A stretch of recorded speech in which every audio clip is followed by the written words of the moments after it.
Pemirsa, pemerintah memprediksikan pertumbuhan ekonomi Indonesia pada kuartal 2 tahun ini akan mencapai 5% secara tahunan. Dan pertumbuhan ekonomi akan ditopang oleh terjaganya konsumsi rumah tangga dan investasi yang mulai meningkat.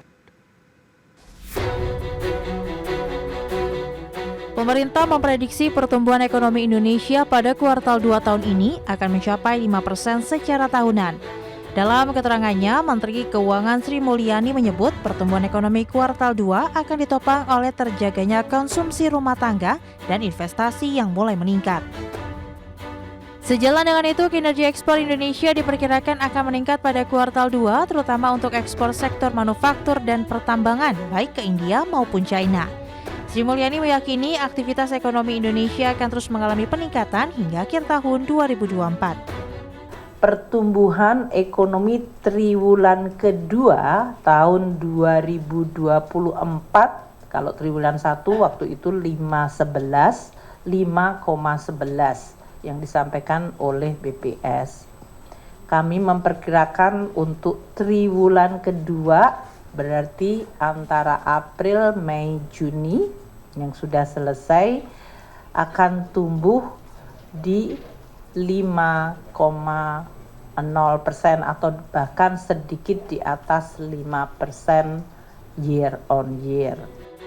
Sri Mulyani memastikan belanja pemerintah akan terus difokuskan untuk mengendalikan stabilitas harga dalam rangka menjaga daya beli masyarakat dan konsumsi domestik yang menjadi penggerak utama pertumbuhan ekonomi dalam negeri. Dari Jakarta, Heru Triyuniarto, IDX Channel.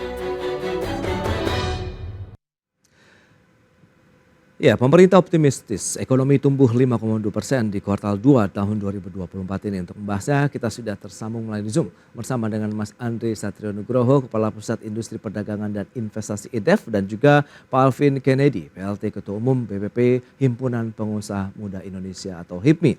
Selamat pagi, Mas Andi. Selamat pagi, Pak Pras. Salam sehat, Mas. Salam sehat. Baik, terima kasih juga, dan kita sapa juga Pak Alvin. Selamat pagi. Pagi Pak Pras. Ya, salam sehat. Terima kasih juga atas waktunya. Ini menarik kalau kita cermati, pemerintah cukup pede kayaknya kalau 5,2% begitu. Mas Andri, bagaimana review lah paling tidak begitu terkait dengan pertumbuhan ekonomi Indonesia, kondisi ekonomi Indonesia saat ini begitu, apakah 5,2% bisa tembus begitu pada kuartal 2 tahun ini? Ya, Mas. Jadi kalau kita melihat beberapa waktu ke belakang begitu ya, di mana mungkin kita balik lagi ke triwulan 1 di mana pertumbuhan ekonomi ini mencapai 5,11%. Nah, ini yang menurut saya juga salah satu indikator yang bisa dikatakan tidak optimal gitu pada triwulan pertama, karena kita tahu bahwa pada triwulan pertama di sana ada bansos gitu ya, masuk ke Ramadan juga, salah satu waktu di mana tingkat konsumsi kita sedang tinggi-tingginya begitu, tetapi pertumbuhan hanya meningkat 5,11%. Oke. Nah, di triwulan kedua ini kami berbeda pandangan begitu dari pemerintah, di mana kami sendiri merasa bahwa pertumbuhan mungkin di angka 5% dan mungkin bisa jadi ya sampai ke 4,9%. Nah, ini salah satu hal yang mendorongnya adalah terkait dengan pelemahan daya beli yang saat ini memang sudah terjadi. Kita tahu juga bahwa 3 bulan berturut-turut deflasi ini salah satu indikator yang cukup bisa mencerminkan mengapa perekonomian di triwulan kedua ini kemungkinan akan melambat begitu. Dan juga kita bisa melihat bahwa dari sektor lapangan usaha begitu, baik dari industri manufaktur, perdagangan, dan juga pertanian, kemungkinan besar akan ada penurunan begitu. Jadi nanti mungkin bisa ditanyakan nih terkait dengan industri otomotif ke Mas Alvin, karena kita juga melihat bahwa daya beli ini juga sekarang sudah mulai mengganggu begitu ya permintaan dari industri otomotif. Jadi saya rasa salah satu hal mengapa pertumbuhan ini akan menurun yang paling akan terasa adalah di daya beli gitu. Baik, pelemahan daya beli di masyarakat, kemudian lapangan usaha begitu yang menjadi concern dari Indef ya, dengan tadi rentang 4,9 sampai dengan 5% saja untuk pertumbuhan ekonomi pada kuartal kedua tahun ini. Nah, bagaimana Pak Alvin Anda melihat posisi seperti saat ini begitu? Apakah memang benar-benar adanya sedikit perlambatan begitu dari tingkat konsumsi di masyarakat saat ini? Ya, Pak Pras, Pak Andri, kalau dari kami HIPMI, sebenarnya kalau kita melihat target 5,2, sebenarnya kami masih optimis ya, Oke. ada jalan dan ada cara kita bisa capai. Tentunya tapi tidak gampang kalau kita melihat memang di kuartal sebelumnya memang sedikit melambat. Kita juga melihat di sektor otomotif juga sama. Tapi kalau bicara specifically yang saya benar-benar bergelut di sektor otomotif, sebenarnya dari event tahunan terbesar di Gias kemarin, sebenarnya kami cukup happy ya. Jadi dari jumlah pengunjung meningkat dan jumlah pemesanan kendaraan juga meningkat. Jadi kami berharap memang ada perbaikan ya pada kuartal 2 ini, dan kami cukup yakin apabila pemerintah mampu ya. Saya pikir ini sekarang mengatasi bagaimana menjaga kalau sektor bawah itu ya, segmen bawah adalah menjaga konsumsi ini dengan baik gitu ya. Kita berharap harga-harga bahan pokok, LPG, minyak itu bisa dijaga pemerintah untuk tidak naik. Dan untuk level menengah dan menengah atas, saya pikir pemerintah perlu menjaga confidence level ya. Pada sektor ini kita melihat banyak pemain-pemain di sektor ini sedikit wait and see. Saya juga cukup intens berbicara dengan para teman-teman di bank ya, bankir. Memang ada kecenderungan bahwa dana mengendap di atas 5 miliar saldo itu meningkat gitu ya. Cukup oke. Jadi saya lihat dua hal itu yang pemerintah harus jaga apabila mau mencapai 5,2%. Dan kami yakin dari HIPMI kita bisa. Baik, nah sektor-sektor usaha apa saja yang diharapkan bisa mendongkrak pertumbuhan ekonomi kalau pandangan Anda begitu dari sektor otomotif tadi ada sinyal positif begitu dari angka penjualan kendaraan bermotor. Tapi bagaimana dengan sektor usaha lainnya? Ya, tentunya yang perlu sangat diperhatikan tentu sektor-sektor yang padat karya gitu ya.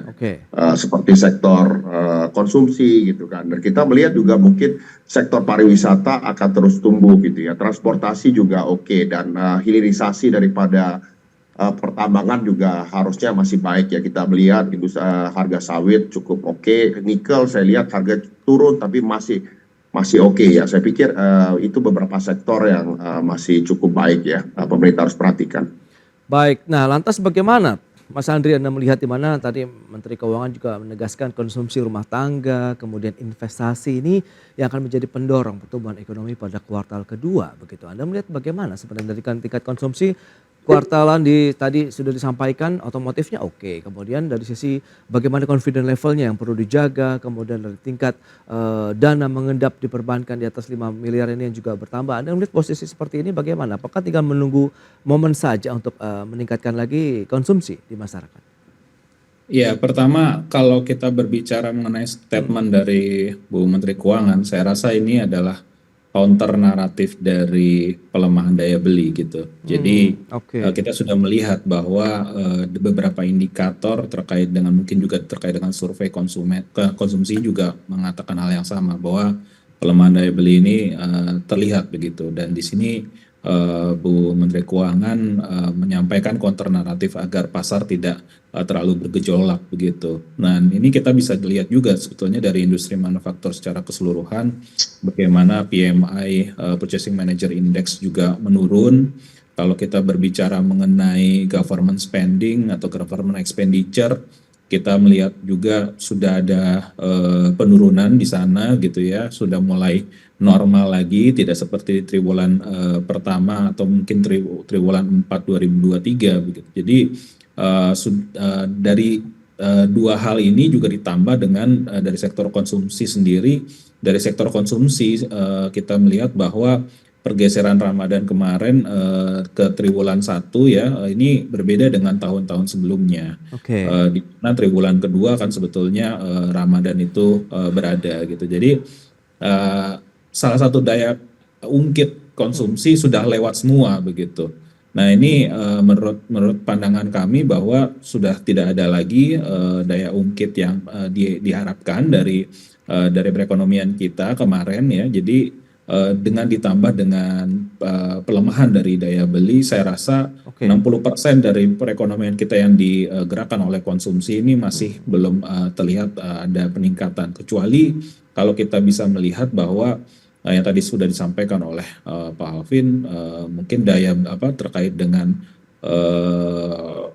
biaya-biaya utilitas seperti gas, listrik yang bisa terjaga, bisa menurun, itu mungkin bisa membantu begitu ya.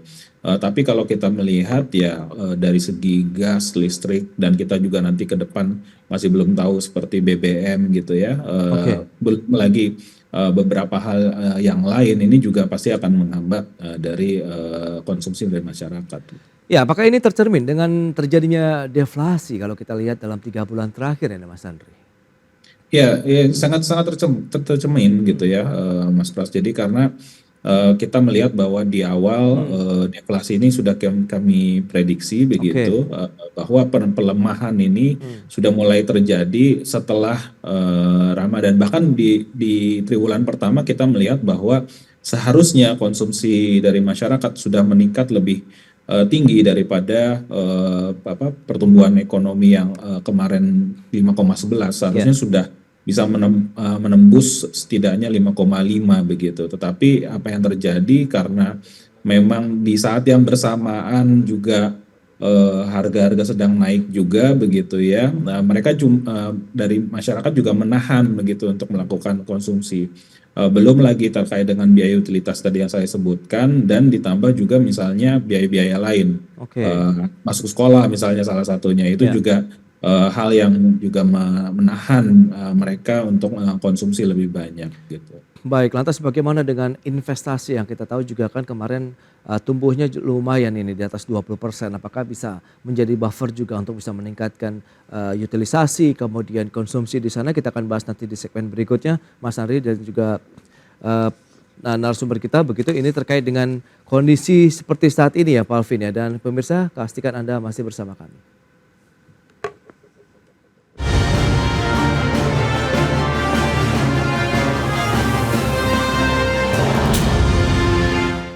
Ya, terima kasih Anda masih bergabung bersama kami dalam Market Review. Pemirsa, berikut ini kembali kami sampaikan data untuk Anda terkait dengan perkembangan ataupun tren dari pertumbuhan ekonomi Indonesia.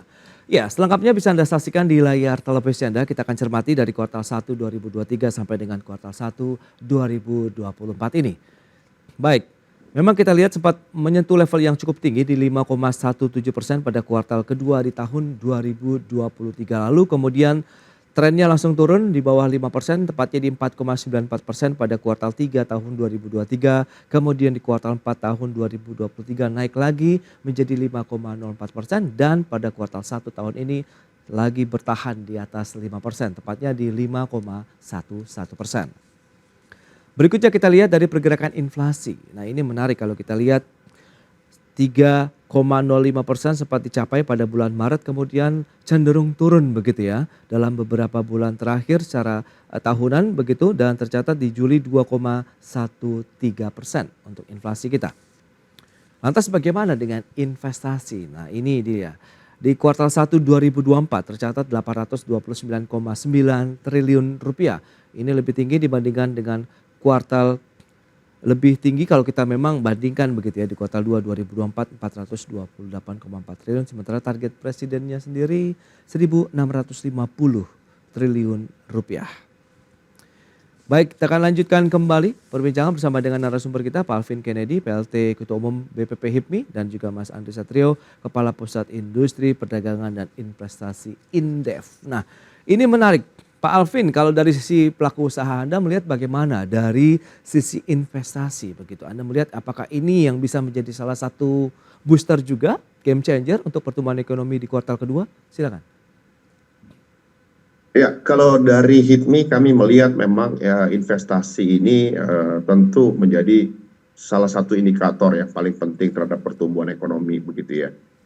Tentu terkadang investasi ini butuh juga takes time begitu kan.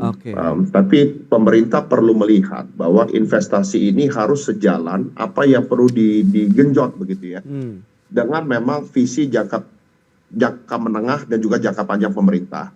Terkadang investasi-investasi yang masuk ini kita harus regulate dengan baik gitu kan, harus regulate dengan baik sehingga tidak bertabrakan dengan satu lainnya.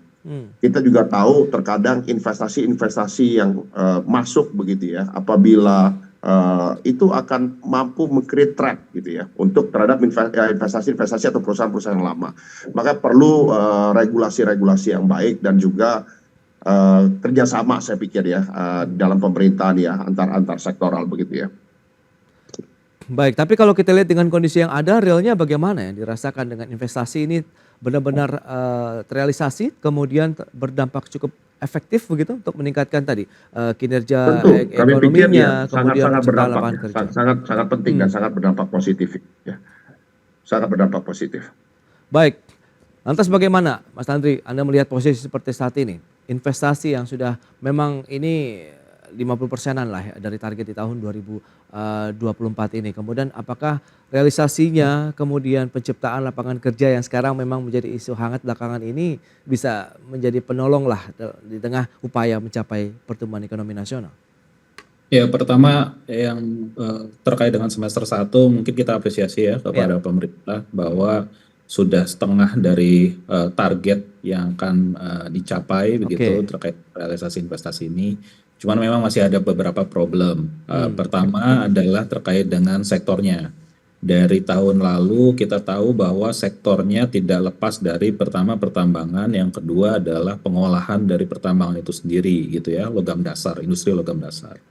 Jadi kedua investasi ini kurang lebih sudah menggambarkan 30% dari keseluruhan investasi. Yang menurut kami ini tidak cukup baik ya jika kita berbicara mengenai investasi hanya berfokus kepada dua sektor ini saja. Jadi perlu ada diversifikasi terkait dengan investasi. Kita berharap juga bahwa investasi yang masuk itu berada di industri manufaktur sehingga industri manufaktur bisa menyerap tenaga kerja lebih banyak lagi. Dan yang selanjutnya yang kami lihat itu adalah angka dari I-Core gitu ya.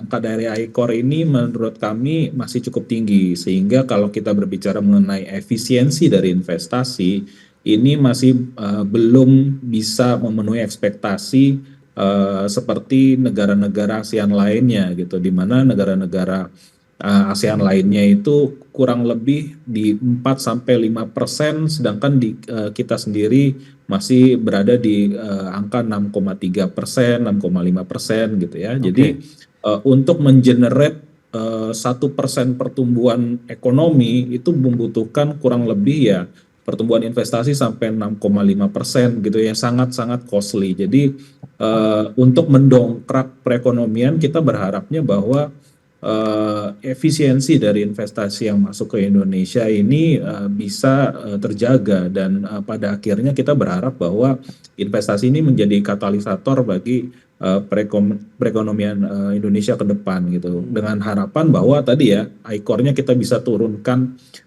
menjadi di angka 4-5%. Baik.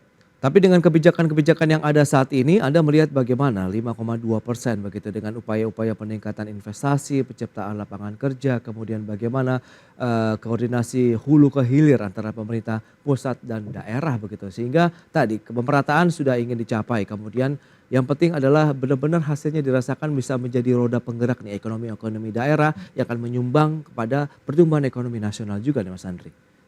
Ya kalau kami sih melihat bahwa pertama target dari investasi itu hanya ditetapkan kepada Kementerian Investasi saja. Padahal kita tahu bahwa berbicara mengenai investasi banyak kementerian terlibat di sana. Ada Kementerian Perindustrian, ada Kementerian Perdagangan, ada Kementerian Keuangan juga begitu ya. Dan menurut kami masing-masing dari kementerian ini ego sektoral masih cukup tinggi begitu ya. Ada kementerian yang memberikan insentif kepada investasi, tetapi ada juga yang memberikan disinsentif terhadap investasi. Banyak juga kita tahu bahwa kesulitan para pelaku industri untuk bersaing dengan produk-produk impor misalnya. Ini yang menurut kami juga salah satu hal yang patut dikritisi, di mana banyak investor yang ingin masuk ke Indonesia pada akhirnya tidak jadi lagi karena adanya pelonggaran-pelonggaran relaksasi impor. Padahal kita memiliki market yang cukup besar yang harusnya menjadi salah satu bargain kita kepada investor asing. Tetapi Oke. karena tidak ada proteksi terhadap pasar di dalam negeri, maka investor melihat bahwa tidak cukup menarik untuk berinvestasi di Indonesia. Nah, hal ini yang menurut saya harusnya bisa diperbaiki oleh pemerintah dan tidak hanya memberikan kewenangan ini kepada Kementerian Investasi saja. Target ini bukan hanya untuk Kementerian Investasi, tapi seluruh jajaran kementerian yang terkait begitu, Mas. Baik, baik. Dan itu ujung-ujungnya memang kepada penerimaan negara. Nah, menarik juga ini. Pak Alvin, kalau lihat dari sektornya, industri pengolahan menyumbang pajak terbesar bagi negara di sepanjang tahun 2023. Berarti kan memang adalah industri manufaktur di sana begitu. Dan berkontribusi sekitar 26,9%. Nah, posisi kedua ada sektor perdagangan dengan kontribusinya sekitar 24,4%. Lalu bagaimana Anda melihat sektor jasa keuangan, asuransi juga ini menyumbang 11,5% terhadap total penerimaan pajak dalam negeri. Akankah ini sektor-sektor yang akan terus dijaga begitu dalam artian dengan belit-belit yang memberikan satu keuntungan dalam artian pro terhadap industrinya kah? Atau sebaiknya disamaratakan saja untuk semua industri sehingga benar-benar menjadi motor penggerak pertumbuhan ekonomi nasional? Oke, kalau menurut kami ya, prediksi Ya. tahun ini sektor-sektornya penggerak tetap kurang lebih sama begitu ya. Namun saya juga berpendapat bahwa pemerintah tidak bisa mensamaratakan begitu ya, terhadap sektor-sektor ataupun industri-industri apa yang harus ditopang Oke. gitu kan. Nah, kalau spesifik kita bicara yang cukup hangat dan kebetulan di bidang kami adalah di bidang saya adalah seperti nikel. Nah, nikel ini kita melihat memang kalau kita bicara adalah investasinya di raw material, tetapi setelah pabrik baterai ini jadi, Ya. itu akan menarik banyak sekali kemungkinan untuk investasi manufaktur masuk ke Indonesia. Karena Indonesia akan menjadi satu-satunya, bukan akan ya, sudah menjadi satu-satunya negara di Asia Tenggara yang punya pabrik baterai gitu kan. Oke. Dan ini yang memang hal-hal seperti ini yang pemerintah harus lihat begitu kan. Apa sisi advantages kita, dan ini harus diprioritaskan. Keberpihakan itu menurut saya tetap harus ada begitu ya terhadap goal pemerintah di jangka menengah dan juga jangka panjang. Ya, ya, ya. Nah, kita juga melihat bahwa salah satu sektor penggerak lainnya nanti akan ada pilkada serentak ya di 37 provinsi dan akan membuat perputaran uang sekitar ya cukup masif, saya pikir 80 triliun yang mudah-mudahan ini juga akan menjadi penopang pertumbuhan ekonomi ya. Oke. Dan pemerintah juga harus cukup pantau di situ. Tentunya kita berharap pilkada serentak ini akan menjadi penggerak ekonomi, bukan malah menjadi apabila tidak baik gitu ya menjadi isu lainnya gitu ya. Oke, baik. Tapi Anda tetap optimis 5,2% tercapai di kuartal kedua tahun ini, Pak Alvin? Optimis. Oke. Mas Andri, Kami tetap optimis. Anda melihat bagaimana 5,2% atau tetap bertahan di 4,9 sampai dengan 5% saja?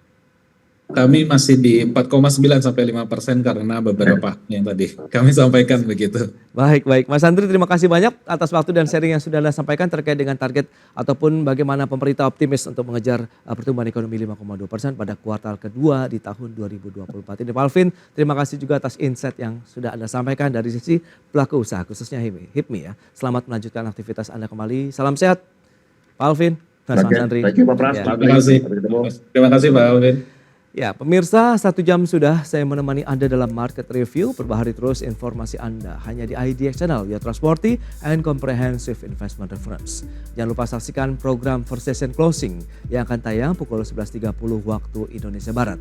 Karena urusan masa depan harus terdepan, aku investor saham. Ya, saya Prasetyo Wibowo pamit undur diri. Terima kasih dan sampai jumpa.